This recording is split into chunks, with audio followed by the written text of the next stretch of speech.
The night tore open with a single sound bang. It wasn't fireworks. It wasn't a car backfiring. It was sharper, meaner, final. My mind didn't even have time to translate it before I saw her fall. My little girl, Emma, her pink blanket slipping from her lap, the same one she carried everywhere since the accident. The porch light flickered across her wheelchair as the world turned silent around that sound. Emma, I dropped my badge before my gun. I wasn't the sheriff in that moment. I was just a father watching his whole world collapse onto the concrete. My knees hit the driveway, so hard I barely felt the pain. Her hands trembled as she pressed them against her stomach, red seeping between her fingers, her voice shaking. "Dad, it hurts." The smell of gunpowder hung heavy in the air. I looked up and there she was, Karen, still standing at the end of her driveway, smoke curling from the barrel of the pistol she shouldn't have had. Her eyes wide, mouth trembling, whispering something like, "She scared me." Sirens screamed in the distance, my own deputies answering a call they didn't yet understand. My neighbor stood frozen in disbelief. My heart thudded, so loud it drowned everything else. I remember pressing my hands over the wound, whispering, "Stay with me, baby, just stay." Before you hear what happened next, tell me, if you were me, would you have gone for your gun or for your daughter? Because that night I had to choose, and I still live with the weight of that choice. Before that night, life in Willow Creek felt almost perfect. We moved there because it was quiet, safe, and full of the kind of neighbors who waved when you drove by. Emma loved it more than I ever did. Every morning, she'd roll out onto the front porch, her little service dog, Daisy, trotting beside her. She'd watch the school bus pass even though she couldn't ride it. Her legs hadn't worked since the crash 2 years earlier, but her smile never left. She had a way of finding light in places most folks didn't even think to look. I worked at the county sheriff's office, long hours, unpredictable shifts. After losing my wife, my world revolved around Emma. I built her a ramp out front, installed motion lights, even added a small flower bed where she could plant marigolds from her chair.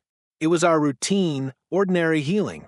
Then the moving truck came, a white SUV, a woman in designer sunglasses barking orders. "Don't scratch the boxes, they're imported," she yelled at the movers. Karen Wilson, our new neighbor, and as I'd learn soon, our storm in disguise. At first, she seemed harmless. She joined the HOA board and handed out pamphlets about community standards. But it didn't take long before her polite smile turned into a sneer. The first complaint came about the ramp, an eyesore, she called it. Then Daisy's barking. Then the garden lights, too bright. Emma tried to make peace. She even baked cookies once, asking me to deliver them. Karen took them with a fake smile and threw them away before we reached the sidewalk. I saw it with my own eyes. Still, I told Emma, some people just need time. But deep down, I knew Karen didn't want peace, she wanted control. And in neighborhoods like ours, control is the sharpest weapon of all. If only I had known how far she'd go to use it. The first real sign of trouble came one Thursday morning. I was leaving for work, uniform pressed, coffee in hand, when I noticed a bright orange slip taped to our mailbox. HOA violation, unauthorized structure. The structure they were referring to was Emma's wheelchair ramp. The same ramp I built myself to code after her spinal surgery. I remember feeling my jaw lock as I read the line Karen had underlined in red ink, nonconforming addition. That evening, I found her standing on her porch, sipping wine like she owned the entire cul-de-sac. "Karen," I said evenly, "that ramp is for my daughter. It's legal and approved by the county." She didn't even flinch. "This is a private community, Sheriff," she said, emphasizing my title like it was an insult. "We have standards. We can't just let anything ruin curb appeal." I looked over at Emma, who was watering her marigolds, humming quietly to Daisy. She caught Karen's stare, that cold, judging look that could make anyone feel small. The hose slipped from her hand. Karen turned and went back inside without another word. But the war had already started. Over the next few weeks, the letters piled up. Noise complaint due to barking dog. Unauthorized lighting after 10 p.m. Improper trash can placement. Each one more absurd than the last. I could almost see her standing at her window at night, waiting for something to report. Then came the incident with the ramp again. She called animal control claiming Daisy was dangerous. The officers came, embarrassed, apologizing once they saw the small golden retriever wagging her tail beside Emma's chair. Karen stood in the background pretending concern, arms crossed, lips tight. That night, I tucked Emma into bed, her voice small. "Dad, why does she hate us?" I didn't have an answer. I told her, some people don't understand kindness until the world makes them face it. But in my gut, I knew. Karen wasn't just being cruel. She was testing how far she could push before I'd push back. And one day soon she'd find out. By summer, the tension had grown thick enough to taste. You could feel it in the air like static before a storm. Karen had turned our peaceful cul-de-sac into her personal courtroom, and every neighbor was her jury. The HOA meetings that used to be about landscaping budgets and block parties became sessions for her crusade against noncompliance. Every time she spoke, I could see her glancing my way, lips curling when she said words like exceptions and special treatment. Everyone knew who she meant. One night, I came home from a late shift to find tire marks across Emma's flower bed. The ramp lights were smashed. Daisy barked from inside, terrified. I checked the security footage. Karen's son, Ethan, laughing as he peeled out in his car, the HOA sticker still on the bumper. I showed it to Karen the next morning. She shrugged. "Boys will be boys," she said. "Maybe if your daughter didn't have those lights blinding drivers, this wouldn't happen." I filed a police report, not as a sheriff, but as a father. Still, it didn't stop her. She doubled down. Petitions appeared in mailboxes about restoring community order. Neighbors I used to barbecue with started avoiding me. Some whispered that maybe I was the problem, that I was pulling rank to get away with things. One evening, Emma asked if she could still go outside to paint the sunset, like she always did. I said yes. She was halfway down the ramp when a rock hit the wheel of her chair hard. Someone had thrown it. Karen stood across the street, pretending to trim her bushes, phone in hand, recording. "Maybe you should keep her inside," she said coldly. "Wouldn't want another accident." That was the first time I saw real fear in Emma's eyes, not from her disability, not from pain, but from someone who should have just been a neighbor. That night, I sat in my patrol car parked at the end of our street long after dark, watching her house. Porch light glowing, blinds barely cracked. Something told me she was waiting too. If you were me, would you have confronted her then, or waited until she made her next move? I should have known by then. Karen never stopped at words. The breaking point came on a Sunday afternoon, a day meant for peace. The sun was high, the air thick with the smell of cut grass and charcoal. Emma was outside sketching Daisy on her easel, a rare moment of calm after weeks of Karen's chaos. I was washing my truck when I heard Karen's voice slice through the air. "Your kid's blocking the sidewalk again." I turned, soap dripping from my hands, to see her storming across the street, phone in hand, recording. Emma froze, confusion twisting her little face. "Ma'am, I'm on our driveway," she said softly, her wheelchair locked in place beside the flower bed. Karen laughed, a cruel, sharp sound. "Don't talk back to me, little faker. I've seen you move those legs when no one's looking." The world stopped. Even the wind seemed to vanish. My heart thudded once. Then I was there between them, every ounce of restraint holding me together. "You need to leave now," I said, voice low, steady, the kind of tone that usually makes criminals step back. But she didn't. "Oh, what? Gonna arrest me, Sheriff?" she spat. "You think that badge means you're above the rules? Maybe it's time someone reminded you that you're just another neighbor." I saw the phone shake in her hand, saw the wildness in her eyes. This wasn't just anger anymore, it was obsession. Emma started to cry, silent tears sliding down her cheeks. "Dad, let's just go inside," she whispered. But the damage was done. Karen turned away, muttering about evidence and filing harassment claims. That night, Emma wouldn't eat. She stayed in her room, sketchbook untouched. I sat in the dark living room staring out at Karen's porch light. It stayed on all night like a warning. That was the moment I realized this wasn't going to end with a fine or an argument. Karen had crossed into something darker, something that couldn't be reasoned with. And the next time she came after us, she wouldn't be holding a phone. The next week started with silence, the kind that makes your skin crawl, because you know it's not peace, it's preparation. Karen hadn't filed a complaint. She hadn't glared across the fence. She hadn't even shown up to the HOA meeting. For the first time in months, she disappeared. And that scared me more than anything. Then one morning, I found a letter on my doorstep. No return address, just my name written in neat, looping handwriting.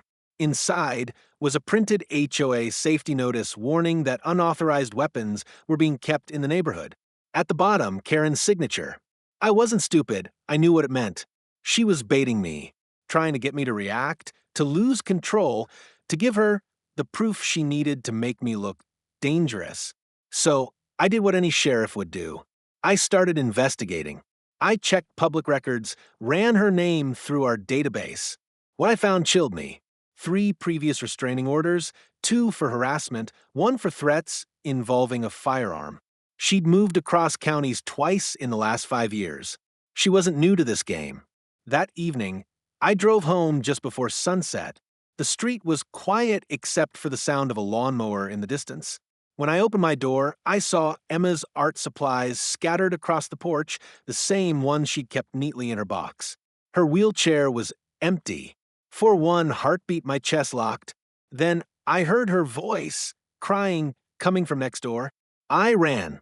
She was in Karen's yard, Daisy barking beside her, Karen standing over her with that same phone raised like a weapon.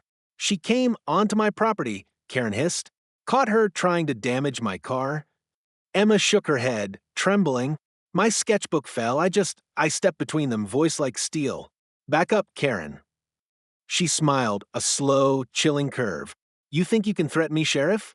You'll regret it. And that's when I saw it, the outline of a handgun on the patio table beside her wine glass. I knew then that she wasn't just provoking me. She was building to something, setting a trap. When I took Emma home that night, she wouldn't let go of my hand. And for the first time, I locked our front door, armed off duty. Something told me the storm had finally decided where it would strike. It happened on a Friday, the kind of day that tricks you into thinking life's finally calm again. The sky was clear, golden light spilling over the street, kids laughing a few houses down. Emma had just finished her physical therapy session at home. She was in her wheelchair, coloring in the driveway, while Daisy napped beside her. I was inside, finishing paperwork for the department, trying to convince myself the worst was behind us. Then came the shouting. At first, it was muffled. Karen's voice carrying across the street, sharp, jagged, drunk. You think you're special because of that badge? She yelled. I looked out the window. She was in her yard again, pacing with a glass of wine, phone in one hand, rage in the other. I stepped outside, calm but alert. Karen, I called, you need to go back inside. Don't make this worse. Her eyes locked on me, wild and red. You ruined my life, Sheriff. Everyone in this neighborhood sides with you. I walked down the steps, keeping my tone even. No one's against you, Karen. Just stop. Then Emma spoke, soft, trembling. Miss Karen, please don't yell at my dad. That's when everything snapped. Karen's gaze shifted to my daughter, like she'd just remembered who really made her angry. She stormed across the street, pointing the phone at Emma. You've been playing victim since the day you moved in. Emma flinched. Daisy barked. I stepped forward, raising a hand. Karen, stop right there. She didn't. Her hand moved to her hip. For a split second, my brain refused to believe what I saw, the black grip of a handgun catching the sunlight. My world narrowed. Karen, put down. I shouted, my voice echoing off every house. But she didn't lower it. She lifted it. Maybe now you'll listen, she screamed. The gun went off. The sound cracked the air like lightning splitting a tree. Emma jerked back, her hand flying to her stomach. The pink of her shirt bloomed red. For a moment, the world moved in fragments, Daisy barking, neighbors screaming, the smell of gunpowder and burned fabric filling my throat. I ran. Everything inside me, the sheriff, the father, the man, blurred into one thing: protector. I dropped to my knees, pressing my hands over the wound. Her eyes were wide, lips trembling, whispering, "Dad, it hurts." Karen's face went pale. The gun slipped from her hand and clattered to the pavement. I didn't mean, she stammered. I grabbed my radio with shaking hands. "Dispatch, officer down, child down. I need EMS on Willow Creek Drive now." My voice cracked mid-sentence. Neighbors flooded into the street. Some screamed, some froze, and in the middle of it, Karen just stood there, frozen, trembling, whispering. She scared me. She scared me. Sirens wailed somewhere far away, growing louder by the second. I kept pressure on the wound, whispering to Emma, "Stay with me, baby, stay with me.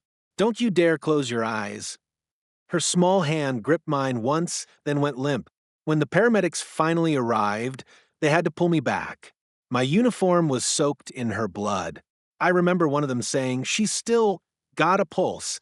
Before they lifted her into the ambulance, Karen was on her knees, sobbing, her hands cuffed by my own deputies. She looked up at me as they read her rights. "I didn't know. I didn't know she was your daughter." I looked down at her, voice hollow. "You didn't have to know. You just had to care." And that was the night everything I believed about justice changed forever. The sirens never stopped that night. Even after they took Emma away, their echo clung to the street like smoke. Blue and red lights pulsed against every house, flashing through curtains, reflecting off car hoods. The neighbors stood in clusters, whispering, crying, staring at me like I wasn't real. I remember kneeling beside the dark stain on the driveway long after the ambulance disappeared, the concrete still warm beneath my hands. Deputy Morales tried to speak, but I couldn't hear him. Everything sounded like it was underwater, muffled, distant. The world had slowed down. I watched as they bagged the pistol, tagged evidence, took Karen into custody. Her face was blank, eyes hollow. No tears now, just emptiness. "Sheriff, you should come with us," Morales said softly. I didn't move. My badge felt like a curse burning on my chest. How do you enforce the law when the law can't protect what matters most? By the time I reached the hospital, they had her in surgery. The nurse met me at the door, her voice steady but gentle. "She's critical. We're doing everything we can." I sat in that waiting room until sunrise. The smell of antiseptic and burnt coffee hung heavy in the air. Every second felt like a punishment. I replayed it over and over. The flash, the sound, the way Emma's eyes found mine before she fell. When the surgeon finally came out, I stood before he spoke. "She's stable, but she'll need more procedures. You got her here just in time." For the first time in hours, I breathed just one shaky breath. But relief didn't last long. Because while my daughter was fighting for her life, Karen's lawyer was already making calls.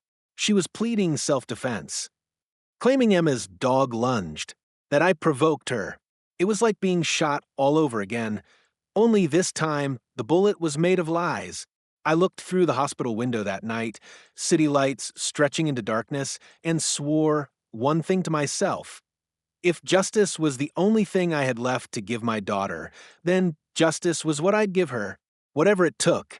The hospital room became both a battlefield and a sanctuary. Machines beeped softly beside Emma's bed. Their steady rhythm, the only thing keeping me grounded. She lay pale beneath the thin white sheets, a bandage across her stomach, tubes and wires trailing like fragile lifelines. Every time the monitor spiked, my chest clenched. Every time it slowed, my breath stopped.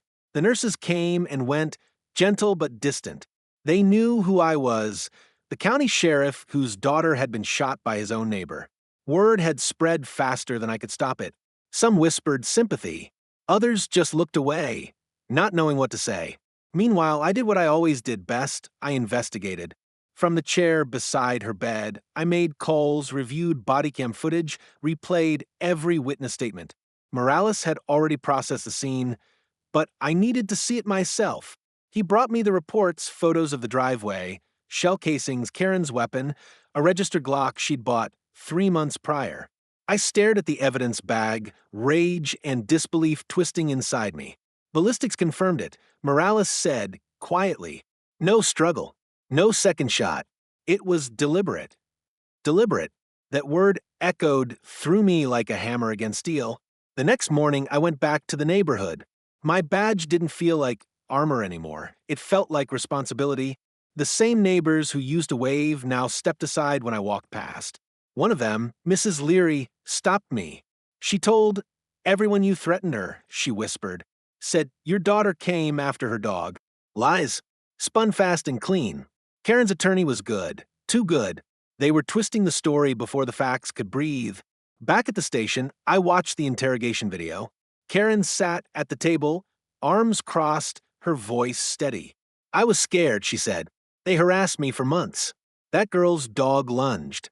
I reacted. No remorse. No emotion. Just the same fake confidence she wore at every HOA meeting. I paused the video and stared at her frozen face on the screen.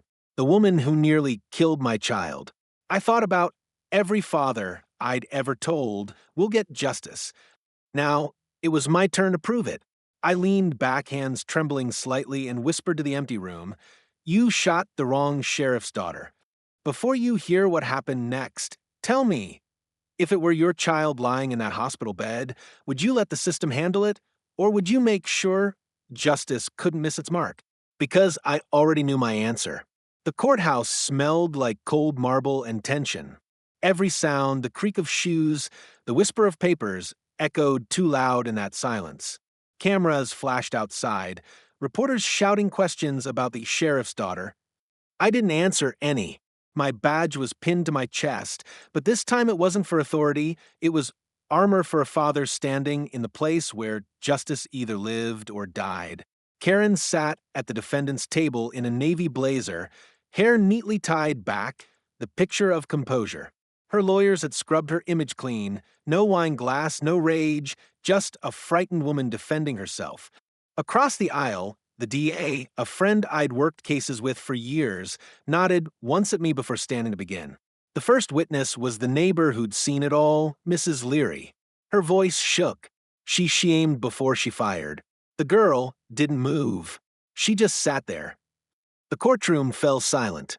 Karen's lawyer rose, voice smooth as silk. Mrs. Leary, isn't it true you were 50 feet away? Could it be you misinterpreted? I saw it, she snapped, her voice breaking. She shot that child. I watched Karen's jaw tighten, her hands clasped too tightly in her lap. She wouldn't look at me. Then came the footage. My deputies had recovered video from a neighbor's doorbell cam, grainy but clear enough to show everything. The argument, the scream, the gun. The moment my daughter fell, the jury gasped. Karen's face drained of color. The DA turned toward her. You claimed self-defense. Yet the victim never moved toward you. You claimed the dog attacked. Yet in this footage, the dog was restrained by leash. Karen's lawyer objected. Overruled. When it was my turn to testify, my throat went dry. I'd spent years in that chair on the other side of the law, but nothing prepares you for being the victim's father. She didn't just pull a trigger, I said quietly. She pulled apart a life. My daughter may never walk again, but she's alive because she's stronger than her hate.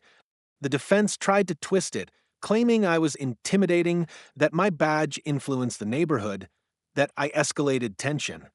But truth has a way of cutting through lies. And that day it did. When closing arguments came, the DA's words hit like a hammer. This was not fear. This was cruelty. The defendant acted out of anger, not defense. And when anger pulls a trigger, it stops being an excuse, it becomes a crime. The jury deliberated for 4 hours, the longest 4 hours of my life. When they returned, the room felt like it stopped breathing. The foreman stood, paper shaking in his hands. We find the defendant guilty of aggravated assault with a deadly weapon.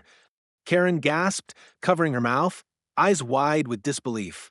For once, she looked small, human, defeated. The judge's gavel struck, echoing like thunder. I closed my eyes and let the sound wash over me. Justice wasn't revenge, it was balance. And for the first time since that night, I felt it return. Outside, cameras swarmed again. Reporters shouted, "Sheriff, do you forgive her?" I looked straight ahead and said, "Forgiveness comes after accountability."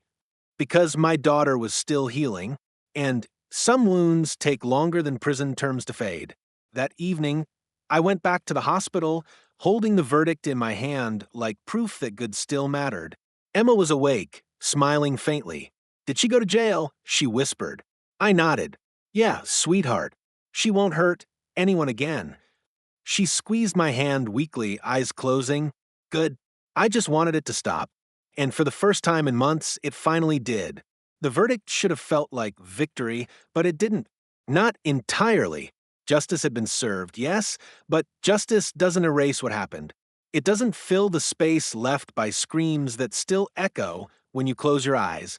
2 days after the sentencing, I received a letter from the county jail. The handwriting was unmistakable, neat, tight, anxious. "Karen." For a long while, I thought about tossing it into the trash, but something made me open it. "Sheriff." It began, "I've had time to think. I don't know why I did what I did. Maybe hate, maybe jealousy, maybe just emptiness. I'm sorry for your daughter. I see her face every time I close my eyes. You have every right to hate me." There was no defense this time, no manipulation, just words on paper, written by a woman stripped of her stage and her audience. I visited her once before she was transferred. The guards hesitated, but I insisted.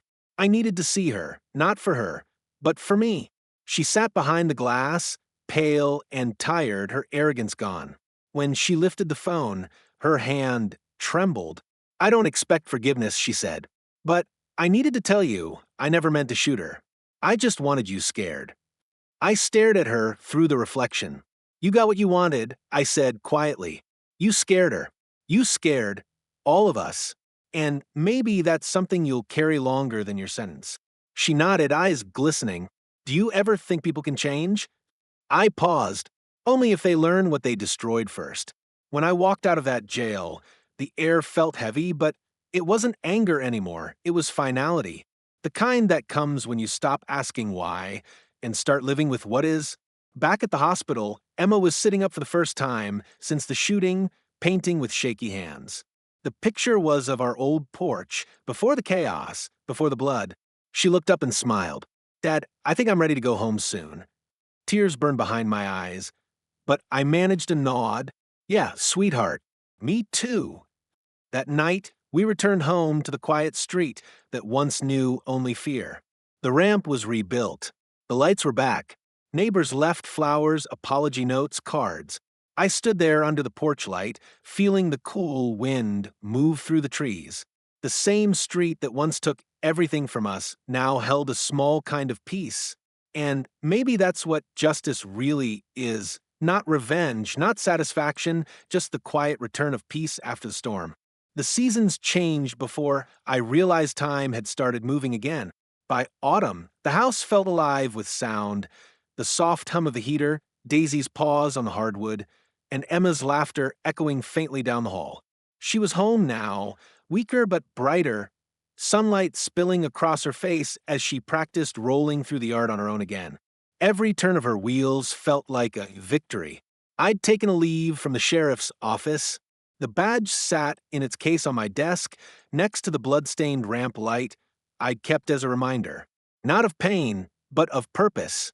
Some nights, I'd sit on the porch, coffee steaming in my hands, and listen to the quiet that had once been chaos.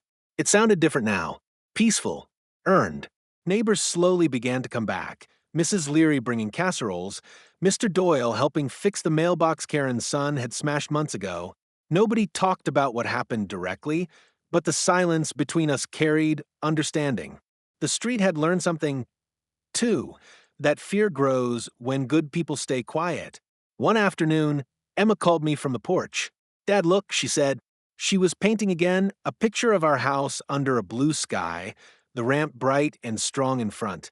In the corner, she'd drawn two small figures, a man and a girl, hand in hand. "It's us," she said simply. I smiled. "You got my bad haircut just right." She laughed, a sound that hit deeper than any verdict ever could. That laugh meant survival. It meant we were still here. As the sun dipped below the rooftops, I looked across the quiet cul-de-sac. Karen's house stood empty, sold at auction, a for sale sign swaying in the wind. Justice had done its part. Now, life had to finish the rest. I reached over and squeezed Emma's hand. You ready to start fresh? She nodded. Yeah, let's make this streak kind again. That night, as porch lights flickered on one by one, I realized something simple but powerful. Evil doesn't win because it's strong. It wins because people stop believing in good. And as long as my daughter's light still shone, I'd never stop believing.